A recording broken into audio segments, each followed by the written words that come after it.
All right, so we were talking about the rules Traditional. and the effect on tradition and culture. Yeah, so in most cultures, traditional wrestling is that you throw the opponent down and you win. That's the whole game, right? So you know, like Scottish wrestling, you know, backhold wrestling, mostly, you know, European styles, Switzerland, different countries, Canary Islands. You just throw the guy down and you win. Even Korean wrestling, Shiram, throw the guy down and you win. Japanese sumo, you throw the guy down and you win, or you throw him out of the ring and you win.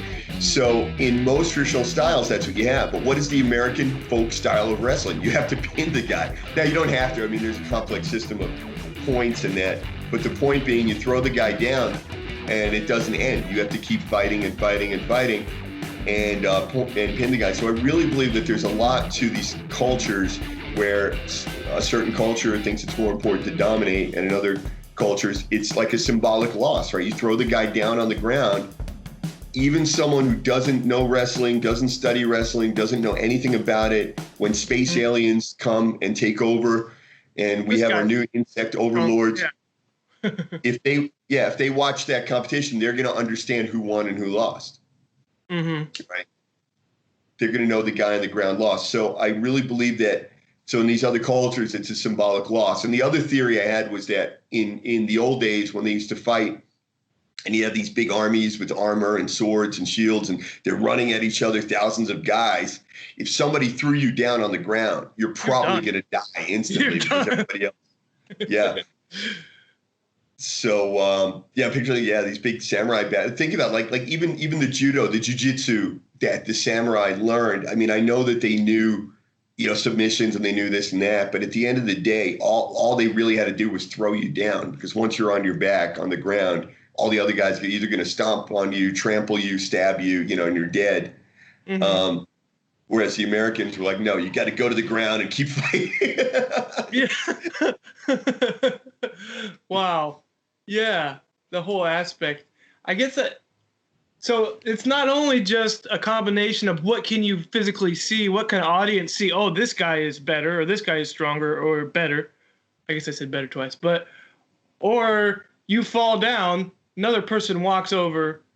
It's pretty much, you got to stay on your feet in war. There's no De La Riva guard in the battlefield. Well, I think in some cultures, and again, we could verify this because I might be making it up, but I believe in some cultures they either had women or boys that followed behind the army, just like with spears, that was their job. Just, okay, if anybody falls down, stab them. That's a sweet job.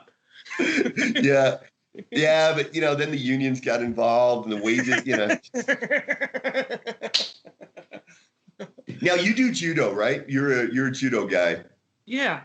And that's great that you mentioned that, because the judo philosophy, and I've heard this sort of in English and Japanese, the ippon, falling flat on your back, is like signifies the death of that person, which is not true.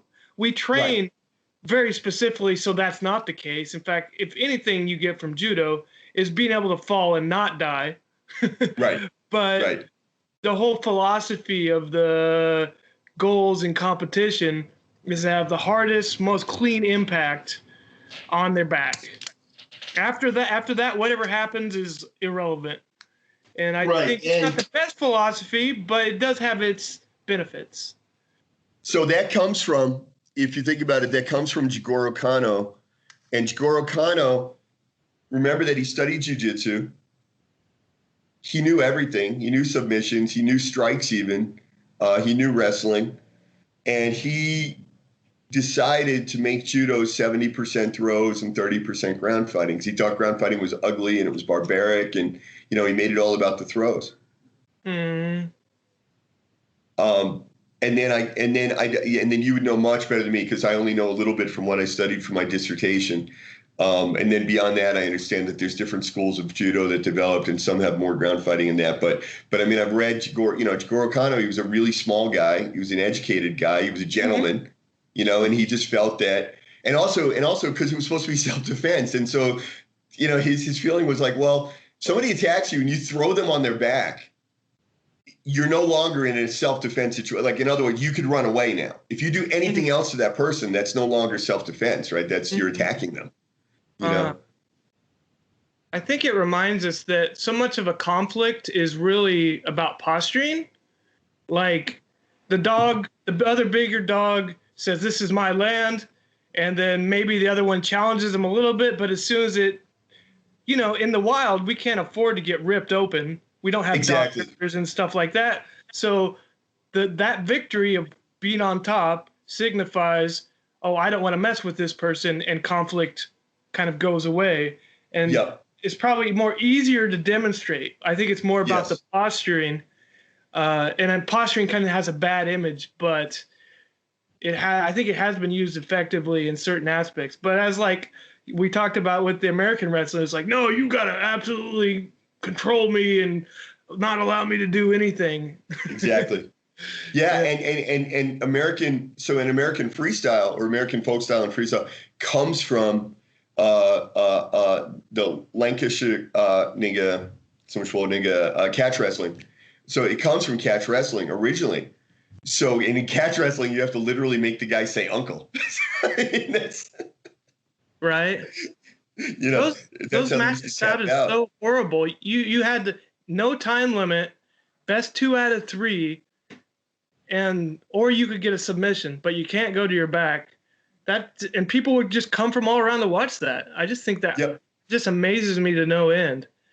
So it's not like we had Netflix though either, but well, yeah, there weren't a lot of other options that night. There was nobody in the town that you said, are you going to go watch the wrestling tonight? They're like, no, I'm going to go do the other thing.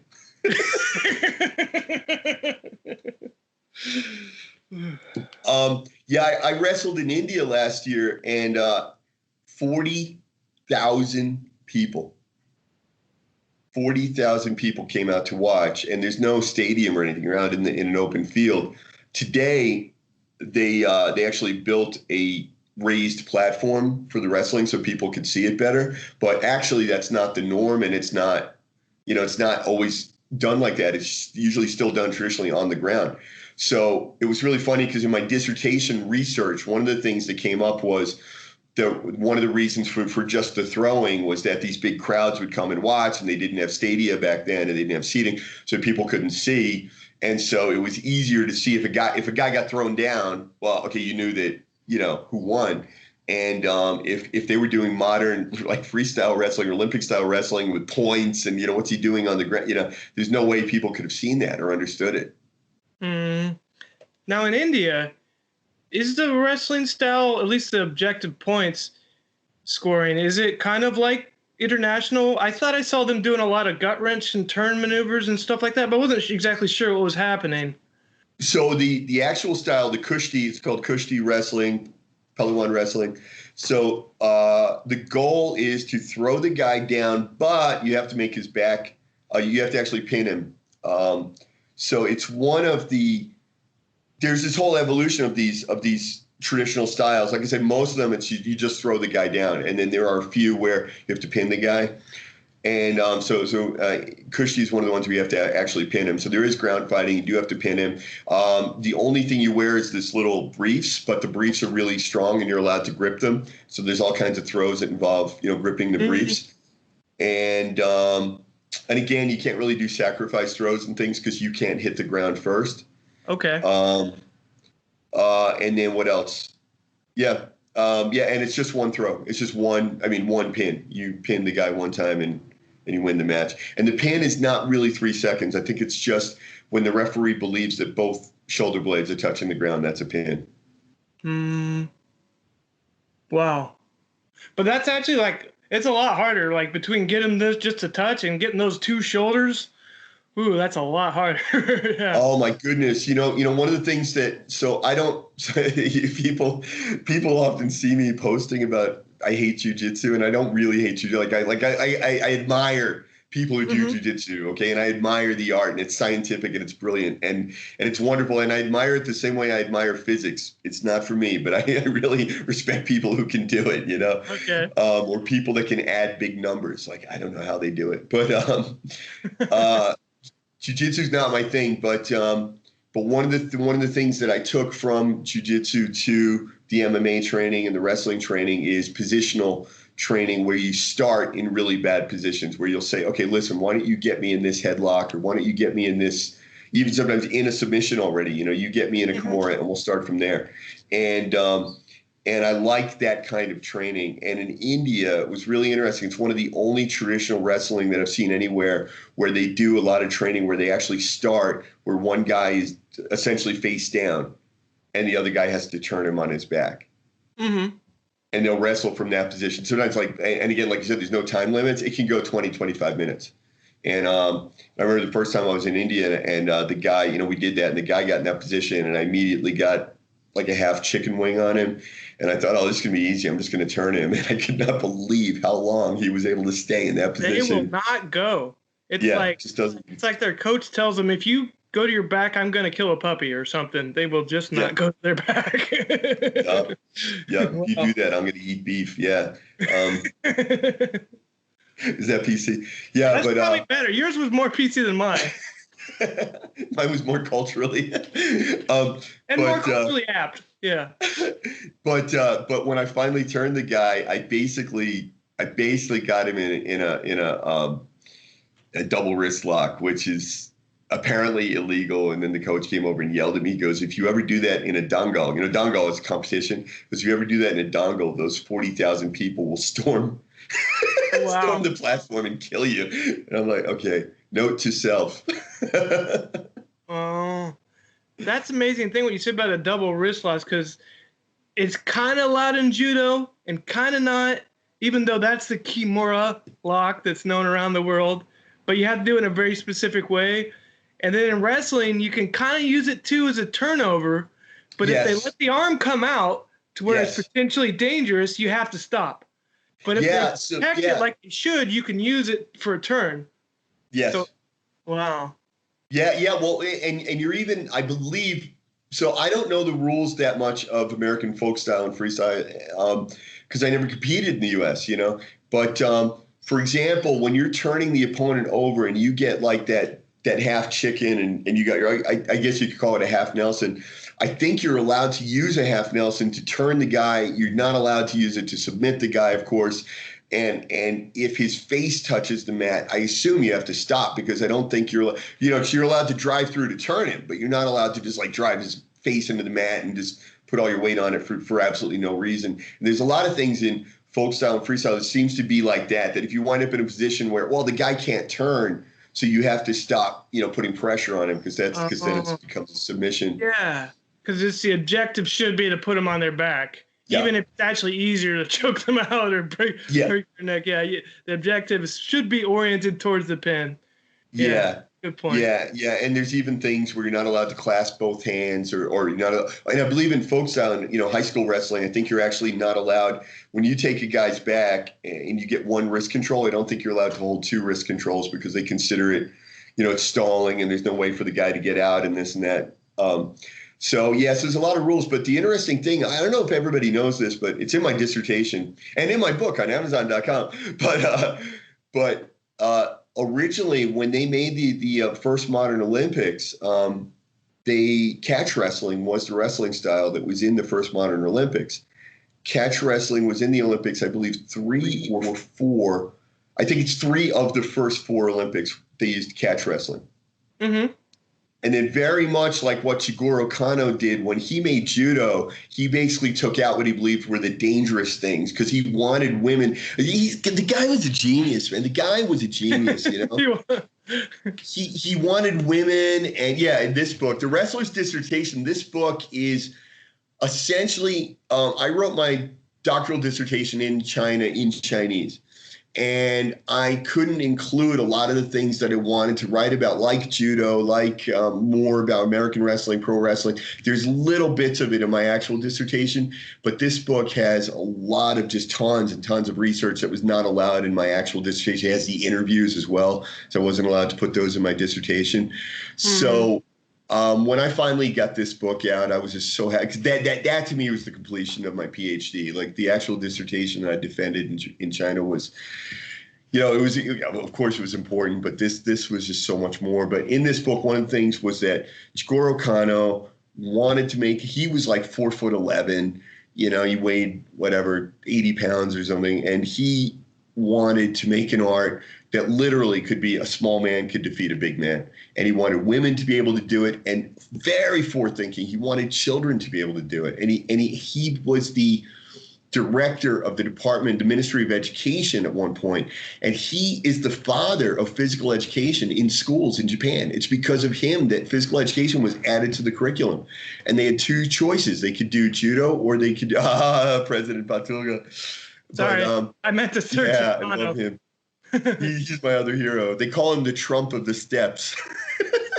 But Jigoro Kano, they put judo and they put kendo as the only two options of physical education. And every martial art I've ever studied or ever dealt with, oh, hang on, I'm going to close my window because they got the music playing.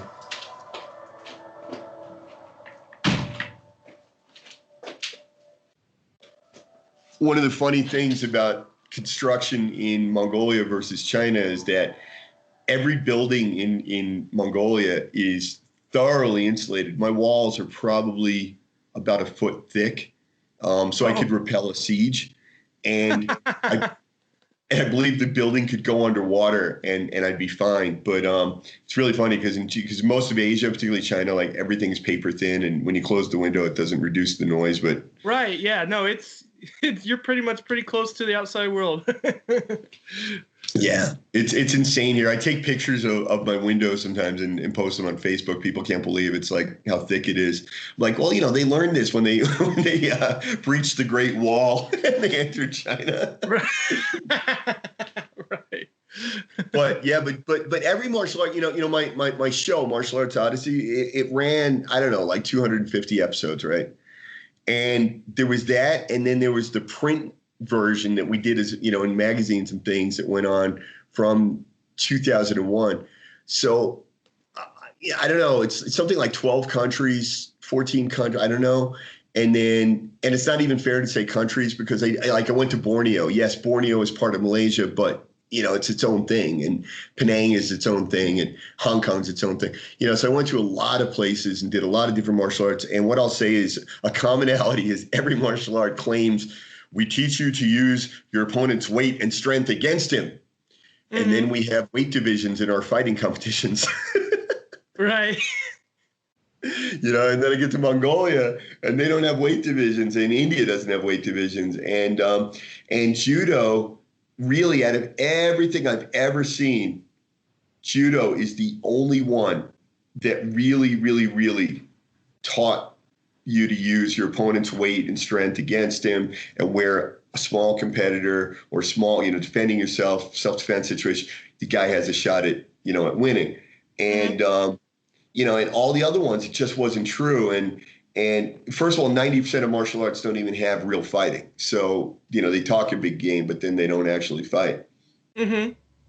And which is another thing I really like about grappling. When I made the transition from striking to grappling, was that grappling's the only thing, grappling, all the grappling arts, where you could go 100% with your opponent every day in training, and you don't get hurt and they don't get hurt, and you can keep going. Whereas if you were striking 100% with people, you could change somebody's personality on a single day. Oh, yeah. Yeah. You can't take too many shots to the dome. It changes you. You get like 6 freebies if Archer is to be believed. Oh,